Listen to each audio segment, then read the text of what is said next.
Selamat pagi untuk kita semua. Salam sejahtera untuk Anda dan semoga Anda dalam kondisi sehat.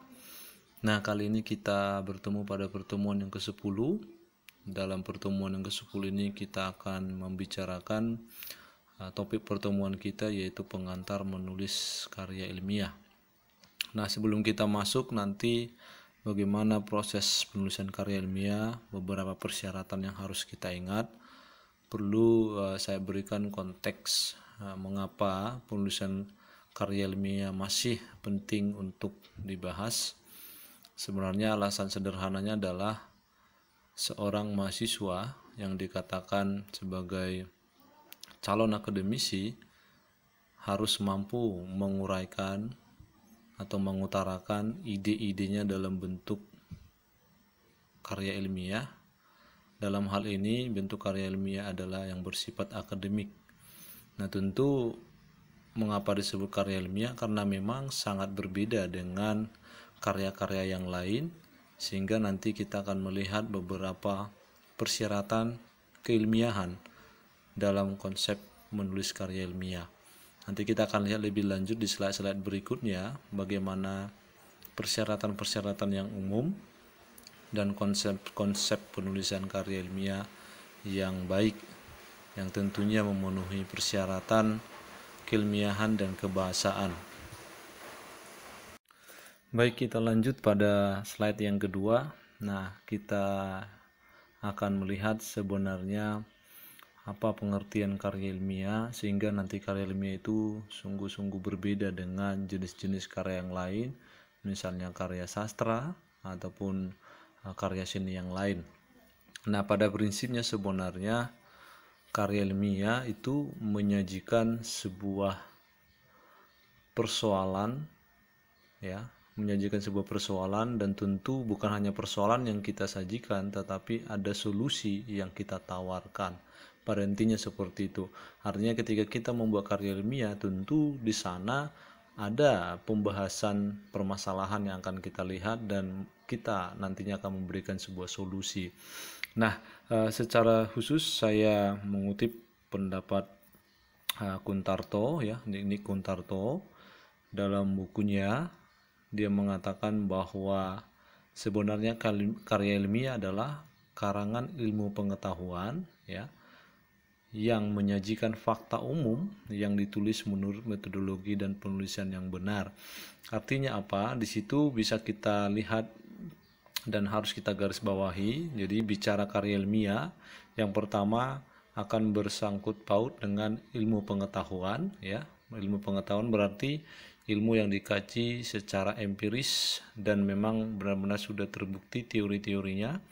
Kemudian dengan ilmu itu kita bisa menyajikan fakta umum, ya. Fakta umum ini bisa kita katakan sebuah persoalan atau fenomena-fenomena mungkin yang terjadi di masyarakat, dan kemudian nanti ditulis, ya, ditulis dengan menurut metodologi. Artinya metodologi ini akan berkaitan erat dengan bagaimana sebenarnya cara-cara keilmiahan, ya, dan kemudian nanti akan memperhatikan bagaimana penulisan yang benar, dan tentu dalam hal ini penulisan ejaan, ya, bagaimana keilmiahan sebuah karya ilmiah itu dari sisi ragam baku yang sudah pernah kita bahas pada pertemuan-pertemuan yang lalu. Nah, lantas seperti apa ciri-ciri karya ilmiah itu sendiri? Nah, tentu kalau kita lihat nanti secara umum, ciri-cirinya bisa kita lihat adalah yang pertama sistematis. Nah, sistematis berarti bahwa setiap penulisan itu harus berurutan. Artinya kalau kita bicara nanti karya ilmiahnya itu dari awal sampai akhir itu memiliki kesinambungan dan urutan yang benar. Nah, itu nama sistematis, ya. Kemudian objektif. Nah, tentu dalam hal ini sebuah karya ilmiah harus bersifat objektif, dalam arti kata kita tidak boleh memberikan asumsi-asumsi belaka, ya, pemikiran-pemikiran subjektif kita, sehingga kita harus menilai, ya, membahas persoalan secara objektif, ya, tanpa sudut pandang kita yang memberikan rasa keraguan-raguan. Nah, kemudian ada kata cermat. Nah, cermat di sini adalah bagaimana kita mampu nanti, ya, menggunakan setiap data-data dengan baik ya. Kita tidak boleh ya menggunakan cara-cara yang tidak baik. Nah, tentu nanti persyaratan tepat ciri-cirinya adalah tentu kita akan melihat nanti penggunaan-penggunaan seperti diksi. Kita sudah lihat, sudah mempelajari ketepatan dan kesesuaian. Dan kemudian benar ya, konsep benar berarti bagaimana kaidah-kaidah yang dipakai dalam penulisan karya ilmiah tidak persuasif ya. Ini termasuk dalam konsep ciri karya ilmiah. Mengapa? Ketika kita menulis karya ilmiah, di dalam karya ilmiah itu kita tidak menggunakan ya rasa atau perasaan kita yang menggebu-gebu. Artinya kita harus menjelaskan secara nyata-nyatanya ya, secara eksposisi ya, penjelasan yang benar. Jadi tidak memuat nanti unsur-unsur supaya mengajak atau mensugesti.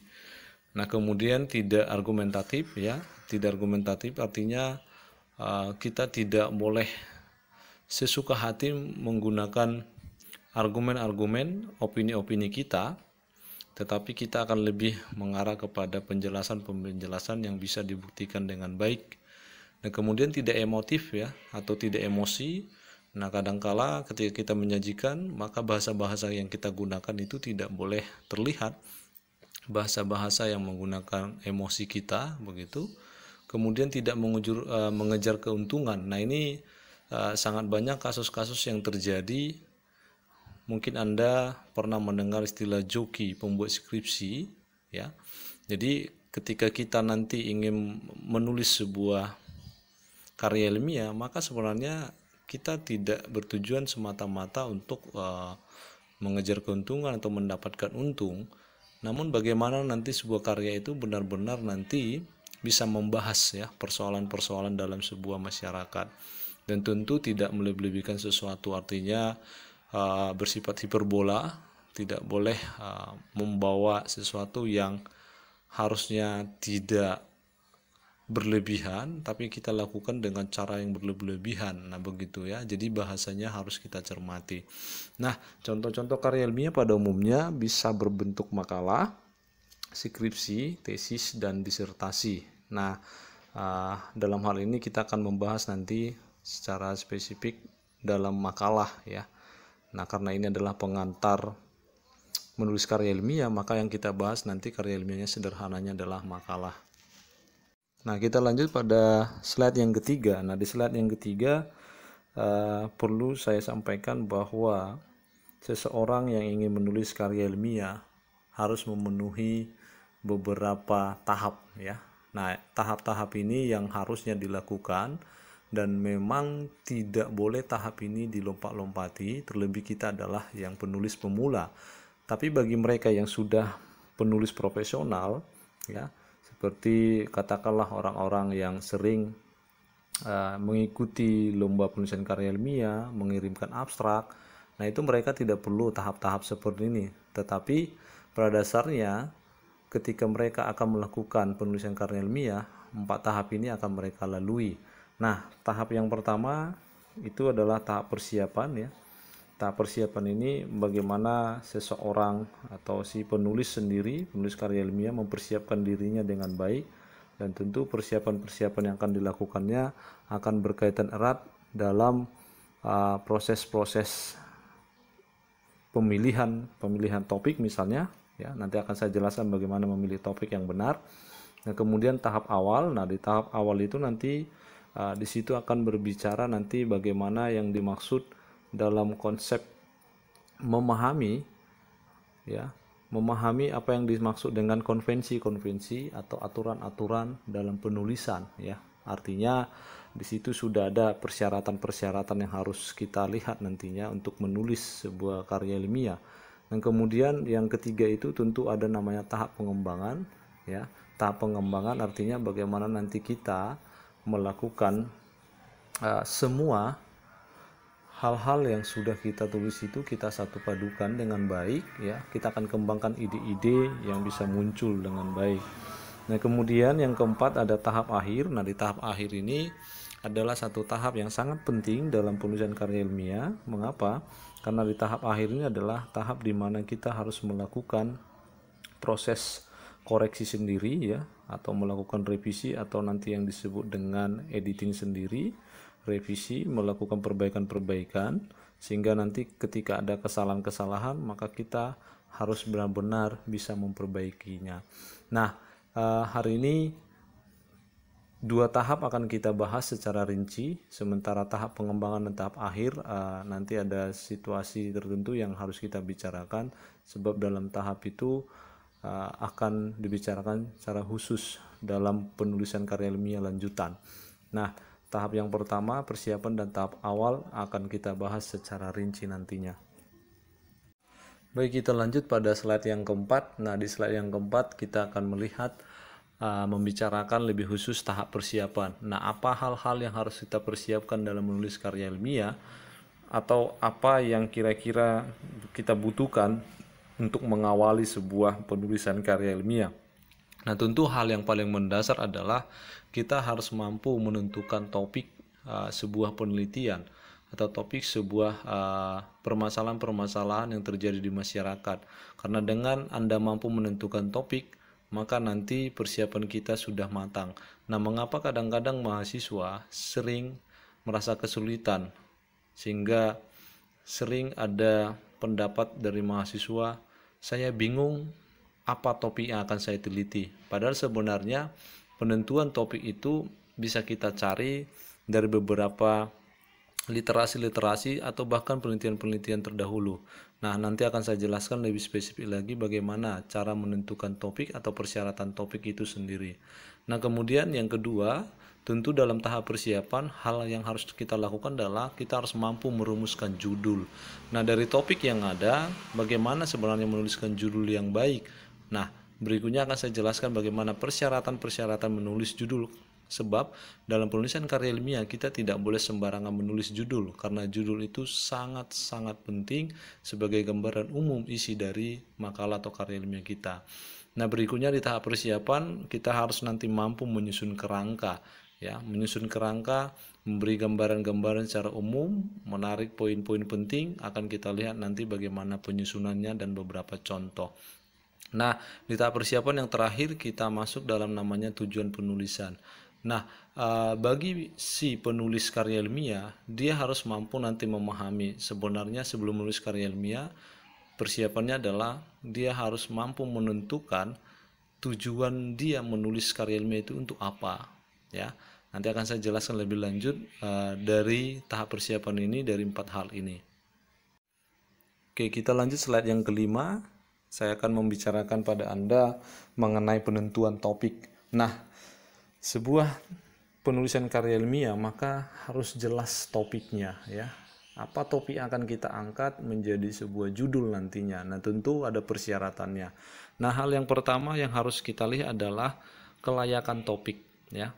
Apakah nanti pembahasan yang akan kita bahas itu benar-benar sesuai dengan bidang yang kita tekuni, ya. Apakah benar-benar layak untuk diangkat sebuah penelitian? Apakah benar-benar layak untuk dibuatkan sebuah makalah? Nah, itu kelayakan. Nah, kalau dia tidak layak, ya untuk apa menulis karya ilmiah? Toh juga nanti akhirnya akan sia-sia. Maka kita akan melakukan proses cross-check terlebih dahulu.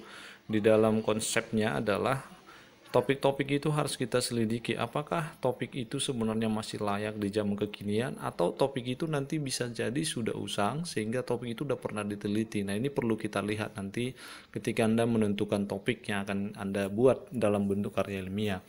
Nah, berikutnya adalah sifatnya yang lain adalah kebermanfaatan. Nah, sebuah topik akan kita lihat apakah nanti ada sumbangsinya, ya, kepada siapa? Kepada kita sendiri. Nah, kira-kira setelah kita melakukan penelitian itu, menulis karya ilmiahnya, apakah ada sumbangsinya pada profesi kita, kepada ilmu misalnya, atau kepada masyarakat luas. Nah, tentu topik yang akan coba kita buat karya ilmiahnya tentu nanti akan diharapkan memiliki kebermanfaatannya.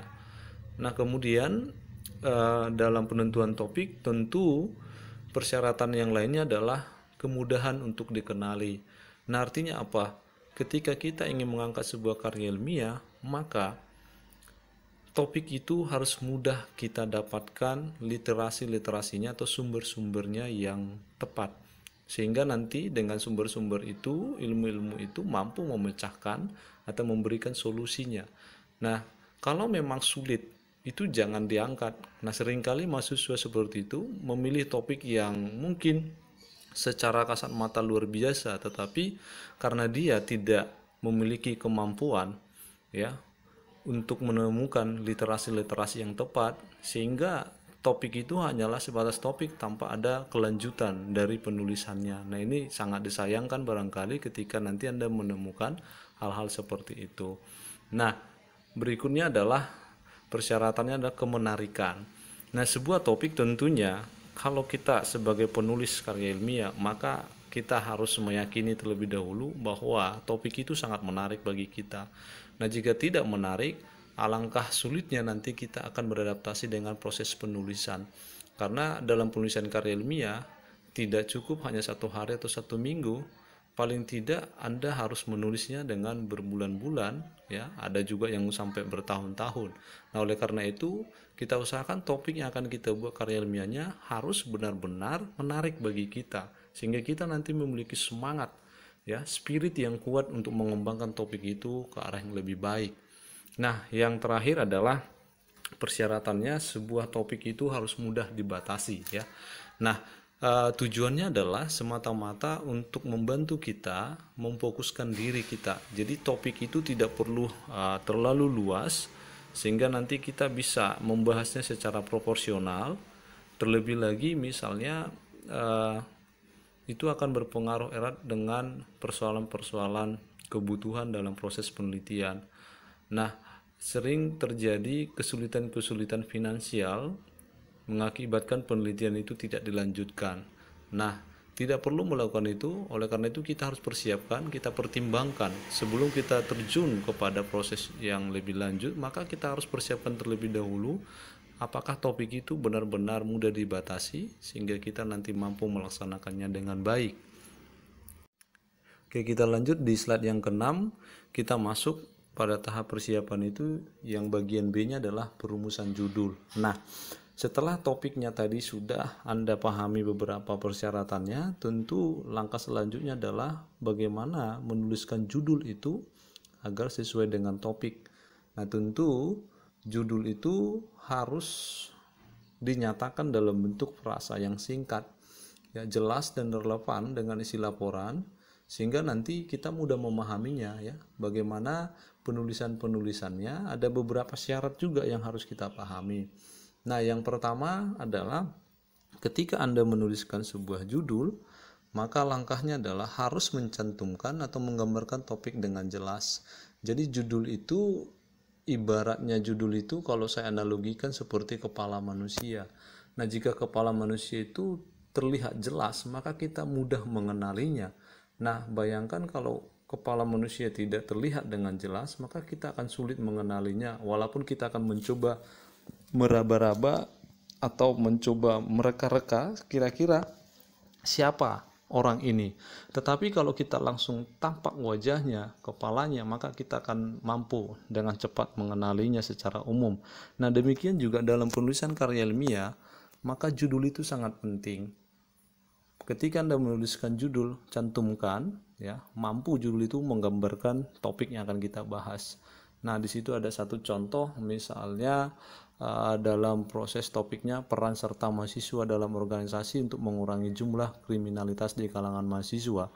Nah, kita boleh membuat satu judul untuk memberikan atau memperoleh gambaran umum tentang topik itu. Misalnya Anda beri judul peran organisasi dalam mengurangi jumlah tindak kriminalitas mahasiswa di Kota Tangerang. Nah, itu sudah mendapatkan satu gambaran umum tentang apa yang menjadi peran organisasi untuk mengurangi jumlah tindak kriminalitas, ya, tentu dalam kalangan mahasiswa, tepatnya di Kota Tangerang.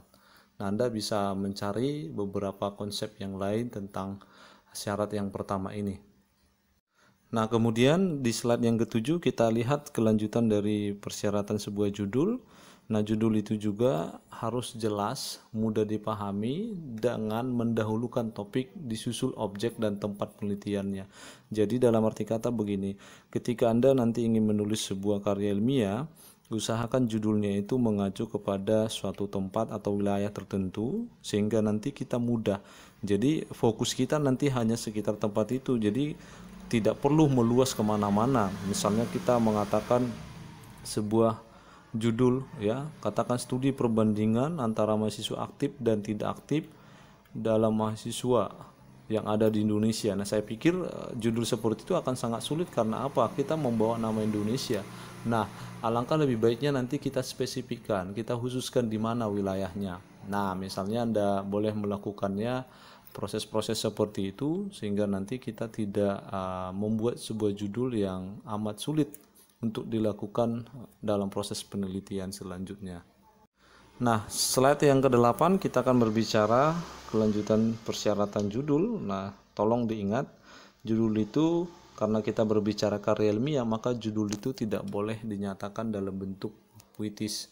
Nah, artinya apa? Kalimat-kalimat atau frasa-frasa yang kita gunakan itu haruslah benar-benar yang ilmiah. Ilmiah dalam arti kata, judul itu harus bisa terukur. Dengan arti kata, ketika kita membaca judulnya, kita nantinya akan memiliki parameter-parameter untuk mengukur seberapa, misalnya seberapa besar atau seberapa pengaruhnya atau seberapa efektifnya sesuatu yang akan kita teliti itu.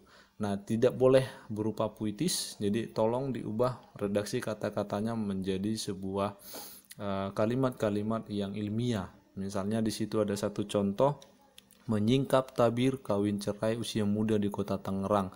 Nah, menyingkap tabir saya pikir ini bukan judul yang efektif sebab tidak bisa diukur bagaimana tabir kawin cerai. Tetapi kalau kita ubah redaksinya dari sisi penulisan kalimatnya, bisa kita cari jawabannya. Misalnya kita buat redaksinya adalah faktor-faktor penyebab kawin cerai usia muda di kota Tangerang. Nah, itu bisa. Secara keilmiahan bisa kita cari. Misalnya kita bisa melakukan keilmuannya atau literasinya dari psikologi, ya, bisa juga ilmu sosiologi untuk menentukan itu, ya. Nah, itu bisa, dan kemudian ada tempatnya di Tangerang. Nah, itu sangat memungkinkan untuk melakukan penelitian ini. Nah, kita lanjut yang nomor 9, kita lihat persyaratan judul berikutnya. Paling tidak Anda harus ingat ini bahwa menulis judul pada prinsipnya tidak perlu berpanjang-panjang ria dan tidak perlu juga sesingkat mungkin. Nah, judul secara proporsional sebenarnya harus terdiri atas 5-15 kata. Tidak terlalu panjang dan tidak terlalu singkat. Dengan kata lain, ketika Anda menulis sebuah judul, tolong diusahakan ya 5-15 kata sudah termasuk di sana konjungsi dan preposisi. Dengan kata lain, maka penulisan kita tidak melebar kemana-mana dan tidak juga terlalu singkat yang membuat orang bingung. Nah, contoh di situ ada kemampuan membaca mahasiswa. Saya pikir itu sulit. Kalau dipertanyakan membaca apa, mahasiswa di mana, kemampuan seperti apa. Nah, Anda boleh menggantinya. Misalnya, kemampuan membaca teks bahasa Indonesia pada mahasiswa Universitas Pelita Harapan. Nah, itu bisa diukur. Oke, kita lanjut slide yang ke-10, masih persyaratan sebuah judul. Nah, persyaratan yang kelima adalah ketika Anda menuliskan judul, yang benar judul itu harus berbentuk frasa, berita atau kalimat berita, tidak boleh dalam bentuk tanya. Mengapa? Logikanya adalah ketika Anda menuliskannya dalam bentuk kalimat tanya, maka bisa langsung dijawab tanpa perlu melakukan penulisan. Jadi silakan Anda buat dalam bentuk kalimat berita, tidak perlu ada kalimat tanya. Misalnya di situ ada judul, adakah hubungan antara bahasa dengan pikiran? Ya langsung dijawab saja ada, ya. Jadi tidak perlu menuliskan karya ilmiahnya atau meneliti lebih lanjut. Tetapi kalau Anda buat judulnya misalnya hubungan antara bahasa dengan pikiran, nah itu bisa dicari tahu, kita buatkan karya ilmiahnya. Kira-kira seperti itu syarat yang kelima. Nah, syarat yang keenam adalah berbicara tentang kelogisan. Nah, judul itu harus masuk akal, artinya secara nalar manusia bisa diterima dan bisa kita selidiki kebenaran-kebenaran yang ada. Sehingga kalau ada judul-judul yang aneh, tidak masuk akal, nah itu tidak perlu dilakukan penulisan karya ilmiah, ya. Nah, yang ketujuh adalah persyaratan yang terakhir, ketika menulis sebuah judul karya ilmiah, maka tolong jangan dilupakan bagaimana persyaratan-persyaratan yang sudah kita bahas, misalnya dalam tataran linguistik, apakah nanti dari tataran sintaksisnya, frasanya, ya, singkatan-singkatan umum tolong dihindari. Jadi kita gunakan dengan singkatan hal-hal yang umum itu tidak perlu, hindari saja, kita buat saja langsung yang benar tentang hal itu. Kemudian tolong gunakan konsep yang sudah kita pelajari tentang penggunaan bahasa Indonesia yang baik dan benar, dan tentu juga harus Anda terapkan bagaimana penulisan dengan unsur penerapan ejaan bahasa Indonesia yang sudah kita bahas di pertemuan-pertemuan yang lalu. Nah, itulah beberapa persyaratan yang harus kita ingat dari judul. Nah, kita lanjut di slide yang ke-11. Kita masih membicarakan tahap persiapan. Nah, tahap persiapan berikutnya adalah kita harus mampu menyusun kerangka karya ilmiah kita. Nah, tujuan menyusun kerangka ilmiah ibaratnya kita seperti sedang bercermin. Nah, kita tahu ketika bercermin tentu ada gambaran umum tentang kita, gambaran wajah kita, bentuk badan kita bisa melihat. Nah, dengan Anda bisa membuat kerangka penulisan karya ilmiah, maka akan sangat memudahkan kita nanti membantu bagaimana melengkapi penulisan karya ilmiah. Artinya ide-ide pentingnya harus kita lihat, misalnya temanya kerusakan lingkungan hidup. Nah, kita bisa menentukan kerangkanya, misalnya kita mencari tahu bagaimana pengertian lingkungan hidup itu, misalnya masalah-masalah lingkungan hidup, ya kita cari ide-ide pentingnya, kemudian bagaimana kondisi kesadaran masyarakat tentang lingkungan hidup, dan misalnya juga bagaimana cara-cara pemulihan atau perbaikan katakanlah lingkungan yang sudah rusak, lingkungan hidup yang sudah kotor. Nah, itu adalah kerangka. Nah, ketika kita menyusun kerangka, maka akan sangat memudahkan seperti apa yang saya katakan tadi, kita pada jalur yang benar dalam proses penelitian nantinya. Nah, berikutnya di slide yang ke-12, ini adalah tahap persiapan yang terakhir, yaitu tahap penulisan tujuan. Nah, kita harus mempersiapkan diri kita. Sebenarnya ketika kita ingin menulis karya ilmiah, apakah tujuan yang hendak kita capai? Oleh karena itu nanti bagian ini akan terlihat sebenarnya di bab-bab penulisan karya ilmiah, khususnya di bab 1, di bagian pendahuluan akan terlihat tujuan kita untuk apa. Nah, apakah tujuan kita nantinya ketika ingin menulis karya ilmiah hanya semata-mata ingin menguraikan masalah, atau ingin menjelaskan masalah, atau menggambarkan masalah, atau membandingkan masalah atau fenomena tertentu. Nah, itu tergantung kita, tergantung nanti hal-hal apa yang akan kita capai sehingga kita mau menuliskan karya ilmiah. Nah, itulah keseluruhan secara umum dari tahap persiapan. Jadi ada 4 hal yang harus Anda ingat.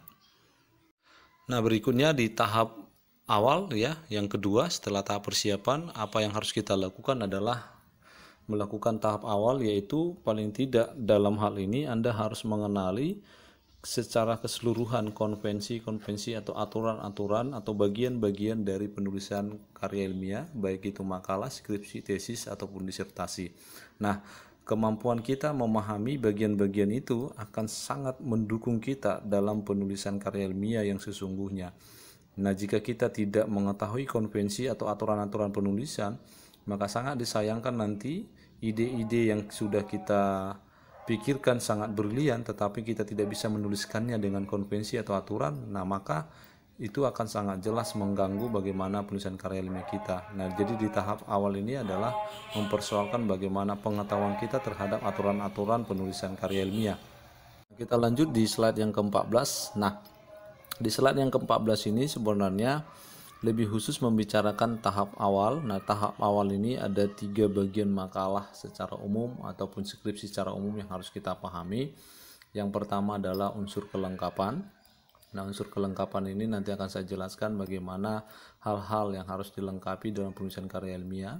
Kemudian unsur isi, ini akan saya jelaskan nanti bagaimana isi dari secara umum dari sebuah skripsi atau makalah. Dan yang terakhir adalah unsur akhir, ya, ini biasanya unsur akhir akan berkaitan erat pada bagian-bagian akhir dari sebuah makalah atau skripsi. Misalnya katakanlah nanti ada lampiran-lampiran, ya, atau nanti catatan-catatan tambahan untuk membantu memperjelas penulisan karya ilmiah kita. Nah, itu bagian unsur akhir.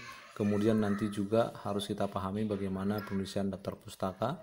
Nah, nanti akan saya jelaskan penulisan daftar pustaka pada pertemuan berikutnya setelah kita membahas nanti topik ini. Kita lanjut slide yang ke-15. Nah, di sini kita akan membicarakan unsur kelengkapan bagian yang pertama ya. Unsur kelengkapan itu ya tentu di sini adalah berbicara tentang halaman judul atau covernya. Nah,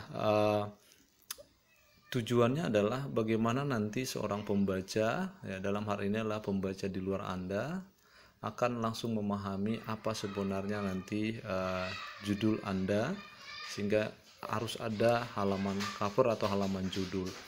Nah, apa isinya? Isinya tentu nanti akan berisi identitas diri kita, ya tentu. Selain identitas diri, tentu judulnya secara umum kita langsung tampak di sana. Kemudian nama lembaga atau nama instansi akan kelihatan. Kemudian nanti kotanya di mana, penulisannya, tahun menyusunnya kapan. Nah, kemudian penulisan huruf kapitalnya, ya kita lihat ada persyaratannya. Anda boleh gunakan fontnya atau besar hurufnya itu 18 ya, dengan Times New Roman boleh, atau jenis tulisan Arial.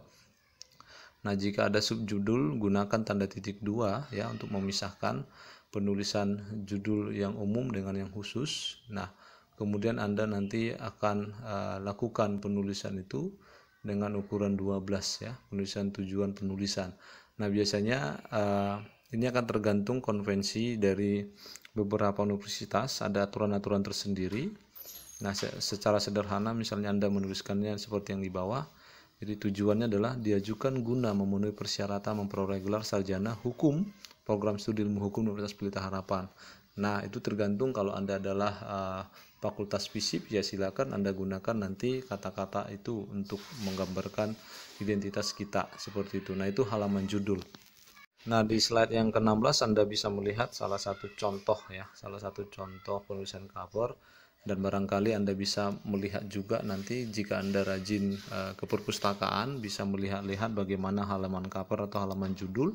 Nah, ini adalah satu contoh halaman cover yang ada. Jadi kira-kira gambaran umumnya adalah seperti ini.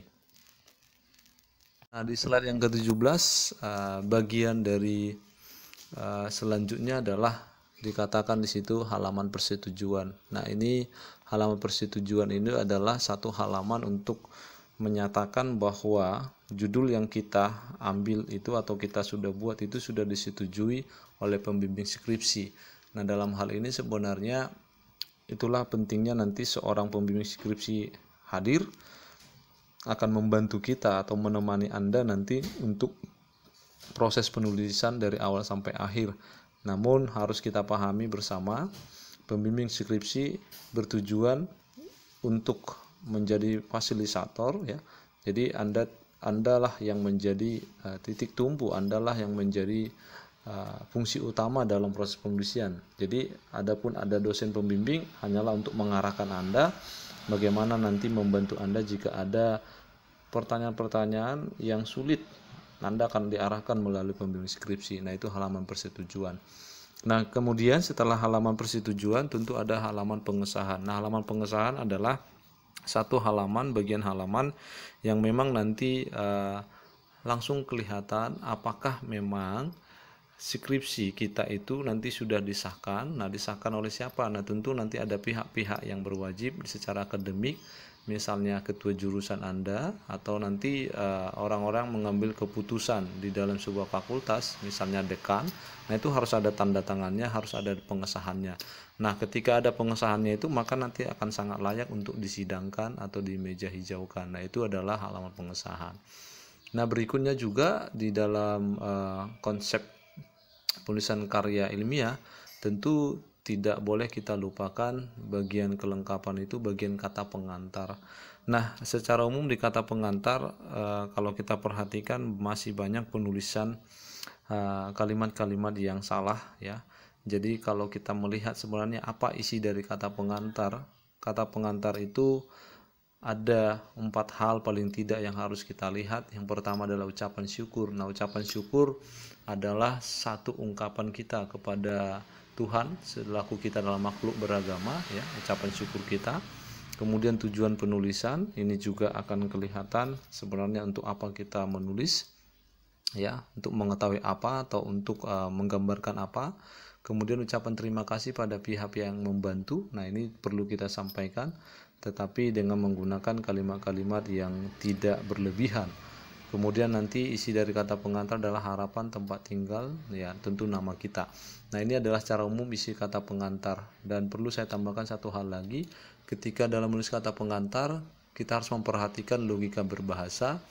Jadi kalau Anda pernah membaca sebuah kata pengantar diawali dengan kata pertama-tama kami mengucapkan, nah itu ketika Anda menggunakan pertama-tama, tentu paragraf berikutnya adalah kedua-kedua. Jadi usahakan kalimatnya logis, jadi tidak perlu kata pertama-tama, lanjut saja dengan bahasa sederhana. Nah, kemudian dalam kata pengantar tolong diingat jangan sampai menggunakan yang namanya kata-kata ganti orang, ya, pronomina. Jadi tolong gunakan kata penulis, ya, penulis.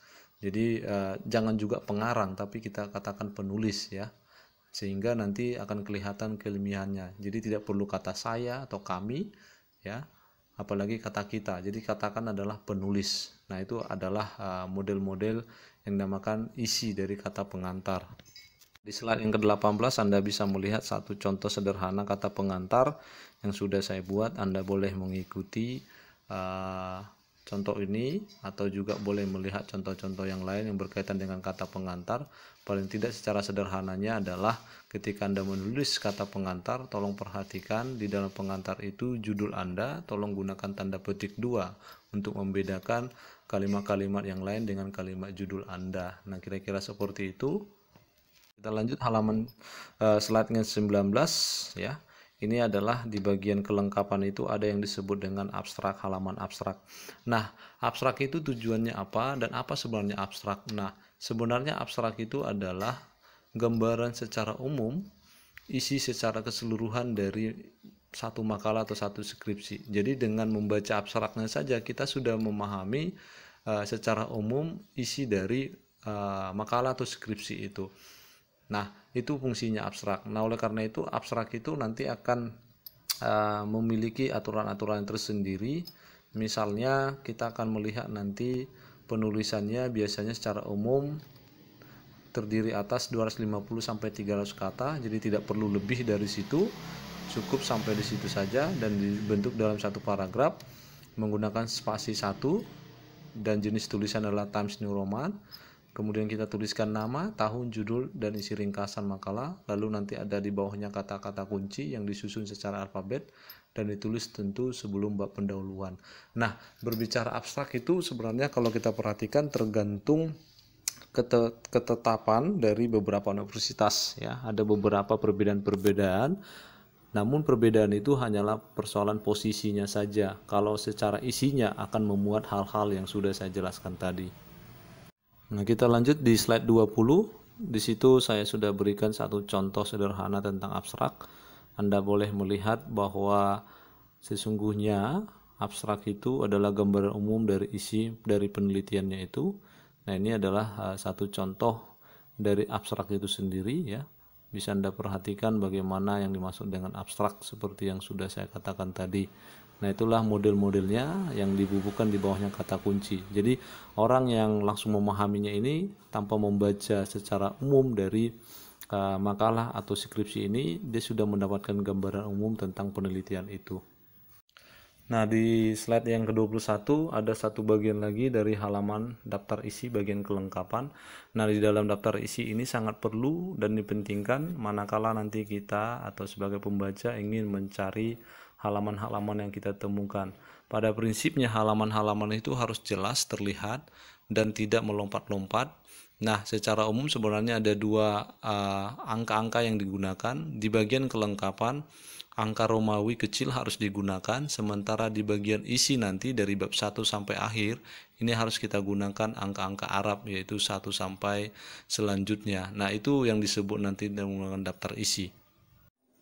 Oke, kita lanjut di slide yang ke-22. Di situ ada satu contoh penulisan daftar isi. Ya, tentu kita harus mengingat urutan-urutannya. Jadi secara umum urutannya adalah seperti itu. Nah, lihat setiap bab angka-angkanya, ya. dan usahakan setiap bab itu semuanya penulisannya adalah angka Romawi, ya, angka Romawi besar, dan kemudian nanti setiap sub-sub bab Anda boleh gunakan adalah penulisan dengan angka Arab, huruf kecil, atau nanti juga Anda boleh menggunakan misalnya menggunakan huruf kapital A atau B dan selanjutnya. Nah, itu dalam penulisan daftar isi secara umum konsepnya. Nah, kita lanjut di slide 23. Nah, setelah Anda tadi memahami unsur-unsur kelengkapan sebuah karya ilmiah atau makalah, nah kali ini kita akan melihat bagian unsur-unsur isi.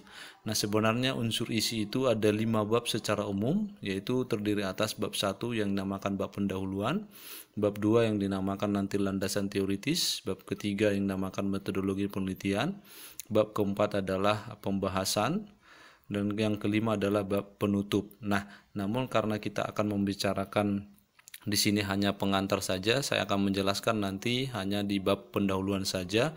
Nah, di bab pendahuluan sebenarnya ada 5, tetapi dalam hal ini saya membuatkan 4 karena saya tidak membubuhkan yang namanya identifikasi masalah. Nah, sebenarnya mungkin ketentuan di makalah-makalah di yang lain mereka menggunakannya dengan memasukkan identifikasi masalah. Namun karena identifikasi masalah sebenarnya sudah masuk di dalam latar belakang masalah, jadi tidak perlu saya buatkan, jadi hanya 4 yang perlu kita ingat. Nah, yang pertama adalah namanya latar belakang masalah. Nah, apa sebenarnya latar belakang masalah? Nah, pada prinsipnya latar belakang masalah adalah bagaimana kita secara yakin memberikan alasan-alasan yang logis terhadap judul yang sudah kita tentukan. Dengan kata lain, ketika Anda ingin menulis karya ilmiah atau makalah atau skripsi, kita harus mampu nanti memberikan alasan yang ilmiah kepada orang yang membacanya sehingga dia yakin bahwa makalah kita ini memang patut untuk diangkat dan harus benar-benar diteliti dan ditindaklanjuti. Nah, sehingga nanti isi makalah itu adalah pendeskripsian masalah yang akan diteliti. Jadi coba Anda lukiskan nanti, deskripsikan nanti apa yang kira-kira yang akan kita teliti. Kemudian nanti berikanlah argumen-argumentasi yang kuat, yang logis, yang meyakinkan kita bahwa makalah ini memang sangat penting karena ini terkait misalnya mungkin dengan kemanusiaan, persoalan-persoalan hidup. Nah, itu bisa membantu kita nanti membuat latar belakang. Dan kemudian nanti latar belakang masalah coba Anda jelaskan sedikit di mana posisi kita yang membedakan nanti penelitian kita dengan penelitian-penelitian yang lainnya. Oleh karena itu nanti kita harus rajin membaca jurnal ataupun penelitian-penelitian yang lain atau skripsi-skripsi yang lain. Jangan sampai nanti skripsi kita atau penelitian kita sudah pernah diteliti orang lain sehingga kita melakukan penelitian yang sama. Nah, saya pikir itu bukan persyaratan karya ilmiah. Nah, kita harus melihat ciri yang unik, yang khusus dari peneliti itu sendiri. Nah, berikutnya adalah di bagian unsur isi adalah rumusan masalah. Nah, rumusan masalah yang perlu kita ingat adalah Anda harus membuat, ya, sebaiknya buatlah rumusan masalah dengan kalimat tanya, jangan kalimat berita. Nah, dengan kalimat tanya akan terlihat bagaimana sebuah penelitian nanti akan dilanjutkan. Karena dengan rumusan masalah, ketika kita mampu merumuskan dengan baik, maka kita bisa mencari solusinya dengan baik. Nah, jangan sampai nanti rumusan masalah kita tidak jelas. Nah, biasanya secara umum, ya, rumusan masalah pertanyaan yang sering dipakai adalah kata mengapa. Setelah kata mengapa adalah kata bagaimana. Nah, usahakan kata apa itu tidak perlu dilakukan sebab kata apa sebenarnya sudah langsung bisa kita jawab tanpa melakukan penelitian. Jadi gunakan kata mengapa dan bagaimana. Nah, itu ada beberapa contoh rumusan masalah yang sudah saya buat. Nah, silakan Anda bisa kembangkan atau melihat skripsi-skripsi yang lain yang diawali dengan kata tanya tersebut. Nah, kita lanjut slide 24. Nah, di sini adalah bagian unsur isi yang bagian pendahuluan dinamakan tujuan. Nah, tolong diingat tujuan harus berupa pernyataan atau kalimat berita. Nah, tujuan. Nah, tentu ketika Anda ingin membuat tujuan, harus terlihat nanti tujuan kita dengan rumusan masalah.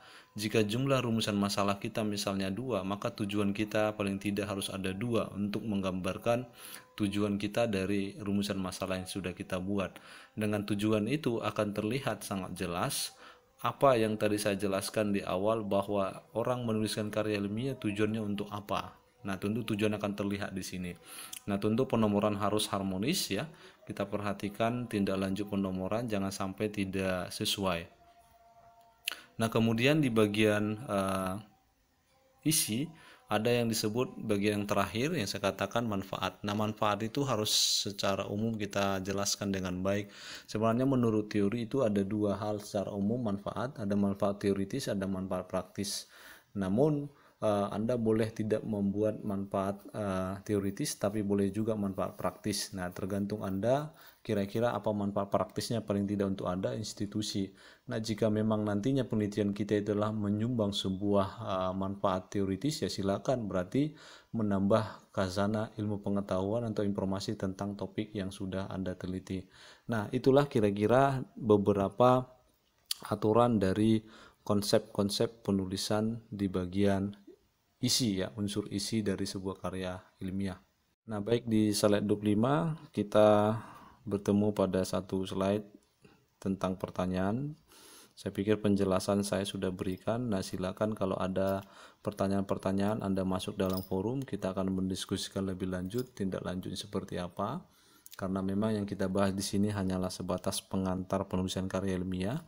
Untuk tindak lanjutnya nanti silakan Anda boleh melihat beberapa contoh karya ilmiah, skripsi ataupun makalah di dalam perpustakaan. Nah, itu bisa Anda bandingkan seperti apa yang sudah saya jelaskan. Nah, terima kasih. Oke, di slide 26 satu hal lagi, jika Anda membutuhkan informasi-informasi tambahan, silakan Anda ambil rujukan dari sumber buku yang sudah saya paparkan dalam slide. Anda boleh menambah informasi lebih lanjut tentang hal itu. Nah, sekian pertemuan kita di topik tentang karya ilmiah. Sampai bertemu pada pertemuan-pertemuan berikutnya. Selamat pagi dan terima kasih.